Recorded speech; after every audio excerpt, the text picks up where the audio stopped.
অনেকেই আছে মাছের ঝোলে বেশি মশলা কিংবা গরম মশলা এবং ঝাল দুটোই খেতে পছন্দ করেন না।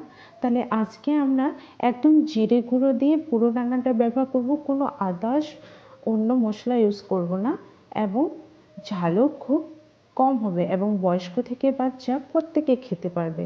তাহলে আজকের রেসিপি আমরা জিরে দিয়ে মাছের ঝোল। তাহলে চলুন, এবং মাছটাও হবে খুব জুসি।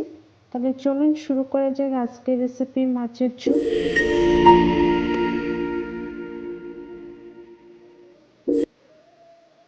নমস্কার, আমি চম্পা। আমি এখানে তেলাপিয়া মাছ নিয়েছি, এটাকে আগে মেরিনেট করে নিচ্ছি লবণ, একটু তেল ও হলুদ দিয়ে। মেরিনেট করা হয়ে যাওয়ার পরে আমি জিরাটাকে ভেজে নিয়েছি। এখানে 3টা শুকনো লঙ্কা দিয়েছি ও একটা তেজপাতা। তারপরে কড়াইয়ে সরষের তেল দিয়ে মাছগুলোকে আমি ভেজে নিচ্ছি। মাছটাকে খুব কড়া করে আমি ভাজবো না, খুব কড়া করে ভেজে নিলে জুসি ব্যাপারটা চলে যায়। আপনারা যদি খুব কড়া করে খেতে পছন্দ করেন তাহলে ভাজতে পারেন। মাছ ভাজা হয়ে গেছে, আমি এগুলো তুলে নিচ্ছি। এদিকে আমি যে জিরাটাকে ভেজে রেখেছিলাম সেটাকে এইভাবে বেটে নিলাম। খুব পাতলা করব না, একবারে দরদরা থাকলেও চলবে। তারপরে আমি ওই তেলের মধ্যেই কিছুটা জিরে, একটা শুকনো লঙ্কা ও তেজপাতা ভেজে নিয়ে পেঁয়াজ কুচিগুলোকে লাল লাল করে ভেজে নেব।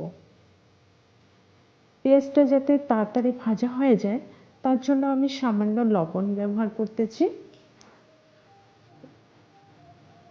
এখানে সর্ষের তেল ব্যবহার করার কারণে পেঁয়াজটাতে কালারটা এসেছে এইভাবে, কিন্তু এখন পর্যন্ত হলুদ গুঁড়ো ব্যবহার করিনি।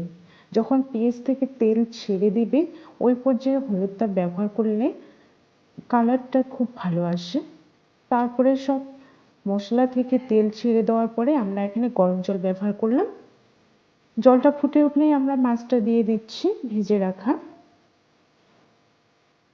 যেহেতু আমরা এখানে লঙ্কার গুঁড়ো ব্যবহার করতেছি না, আমি এটা বলে দিচ্ছি, যে কোনো তরকারি রান্না করার সময় যখন তেল ছেড়ে দেবে ওই পর্যায়ে হলুদ গুঁড়া দিলে কালারটা খুব সুন্দর আসে।